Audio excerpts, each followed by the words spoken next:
Hello there. Dr. Bill Crawford here, psychologist, speaker, author of 8 books, host of 2 PBS specials. Here again to bring you another tip on how to help you create the life you want. Specifically, how to use my life from the top of the mind philosophy to bring more clarity, confidence, creativity into everything you do. Today, I want to bring more clarity, confidence, and creativity to the experience of being mishandled. You know, nobody really likes that. And whenever we feel mishandled, misunderstood, accused of something that we didn't do, kind of seen as someone who we're not, well, that has a tendency to trigger our anger, frustration, our resentment, etc. Unfortunately, what that can do is trap us in what I call this lower brain, the bottom brain. For those of you who follow my life from the top of the mind philosophy, you know we've got these 3 parts of the brain: brainstem, lower brain; middle brain's a limbic system; upper 80% of the brain is the neocortex, what I call the top of the mind.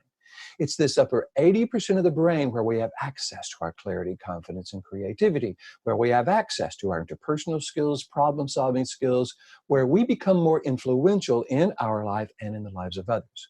So my mission on the planet is to give people information and go out and teach a philosophy that's in the book Life from the Top of the Mind, that's all about how to shift to this upper 80% of the brain, how to stay there, and how to engage others so that they shift from that resistant, critical brain to that more receptive brain.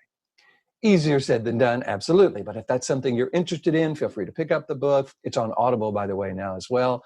Or if you like, bring me to your organization, your church, your school, and I love to teach this to folks. How do we handle being mishandled? All right. First thing we've got to do is look at that word mishandled. So think of a handle on a pot or something. When someone grabs it and jerks it around, that's being mishandled. So we don't want to give people the power to grab our handle and jerk us around. So that concept of being mishandled isn't serving us. It's actually triggering this middle part of the brain, the limbic system. This part of the brain is kind of always scanning the environment for signs of danger. Its mission on the planet is to keep us alive as a species.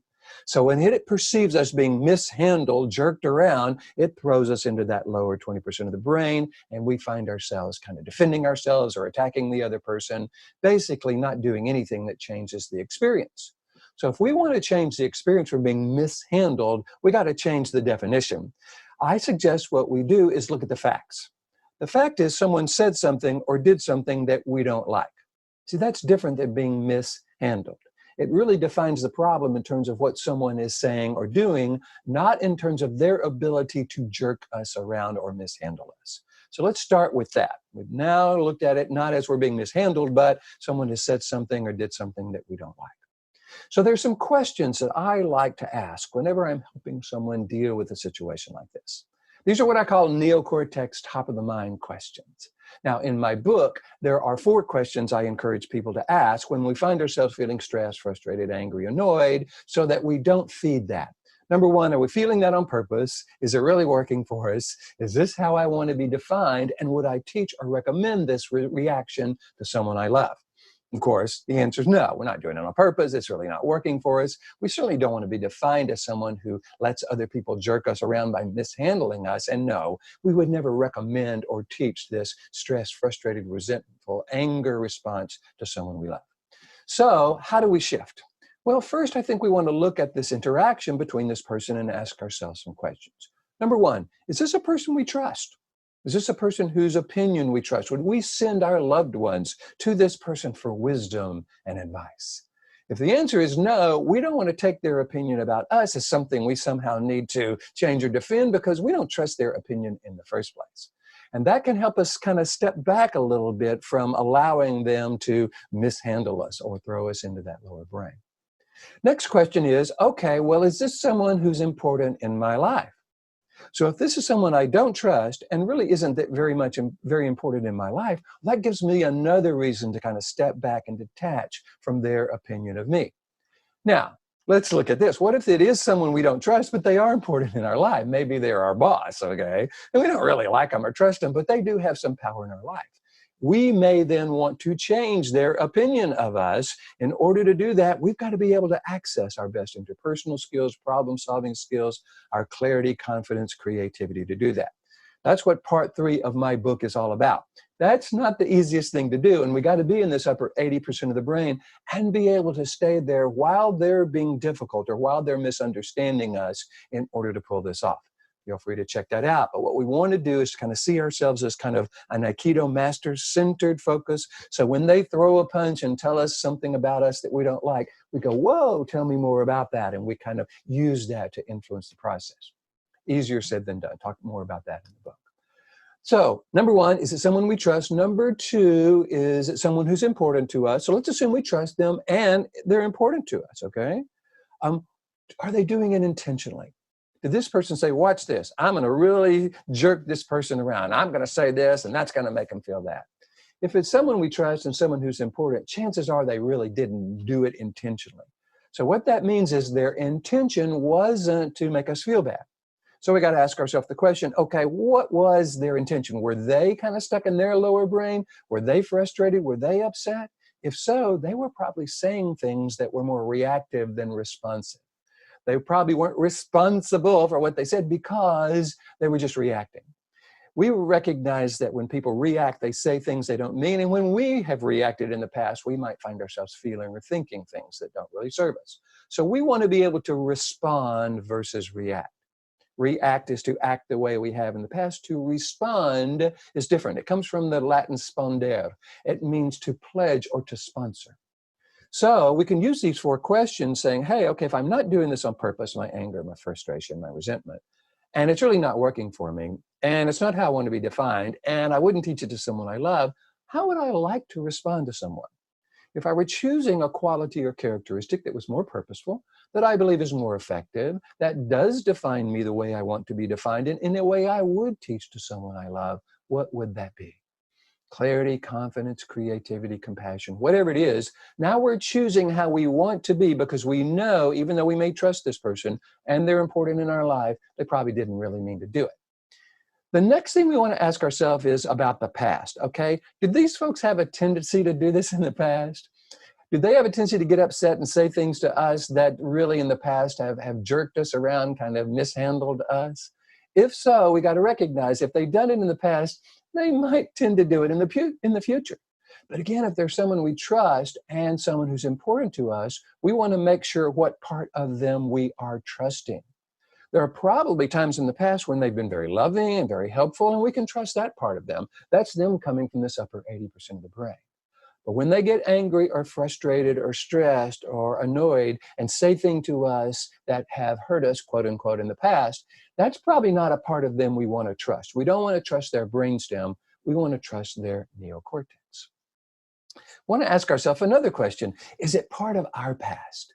Can we look at our past and see that we maybe had a tendency to respond to how other people think of us in a ways that don't serve us, in a way that we would not recommend to someone we love?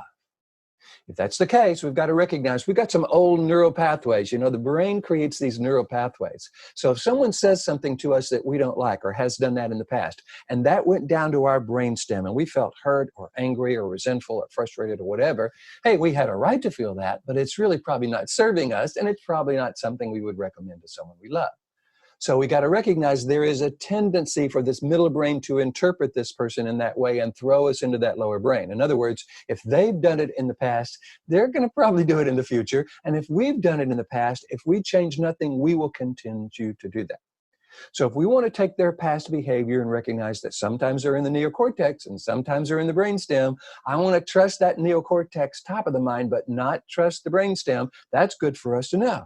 And then we want to ask a question about the future. How do I want to interpret them, and how do I want to respond? I want to have some clarity about who I am when I'm coming from this clear, confident, centered part of who I am. I'm confident in who I am. I'm not using their opinion of me to define who I am. One of the things I encourage people to do when I'm working with them individually is to make a list of 20 qualities or characteristics of you at your best. Now, these are not skills, these are qualities and characteristics. Now, a lot of people go, 20? I might be able to do 5, but 20? I want you to do 20 because it's going to overwhelm this limbic system. It's going to teach this middle brain that you are valuable based on who you are, not just what you do. When you read that list of 20, and by the way, if you're having trouble coming up with 20, ask your friends, ask your family, ask the people you trust and who have your best interests at heart to help you create this list. When you read this list of 20, you're going to say, you know, somebody is going to be lucky to have that person as part of their organization. Someone is going to be lucky to have that person as part of their relationship, part of their family. This is a person that people are going to be fortunate and lucky to have in their life. So it begins to have us have confidence in who we are before we say or do anything, and that allows us to bring that confidence to our interactions in the future.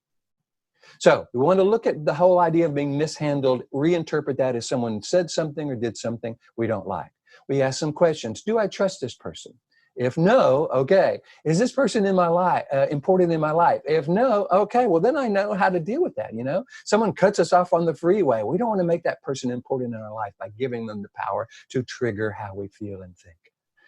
If we do trust them, if they are important, did they really mean to do it? Or is that their tendency is to try to make us feel bad?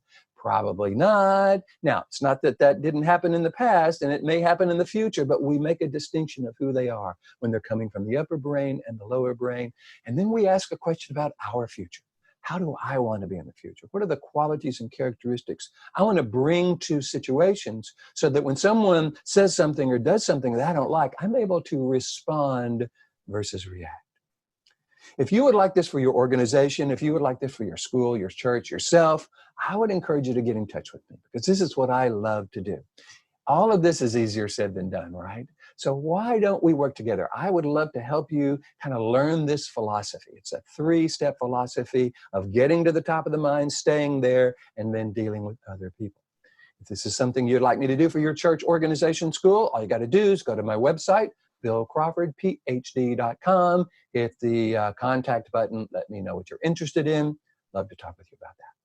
If you're watching me on YouTube or Facebook or Pinterest or Twitter or all of the social media, iTunes, feel free to subscribe. I post one of these videos every week where I take my life from the top of the mind philosophy and apply it to different philosophies or different situations to help us be more influential in our life and the lives of others. So until next time, here's to you, bringing more clarity, confidence, creativity into everything you do.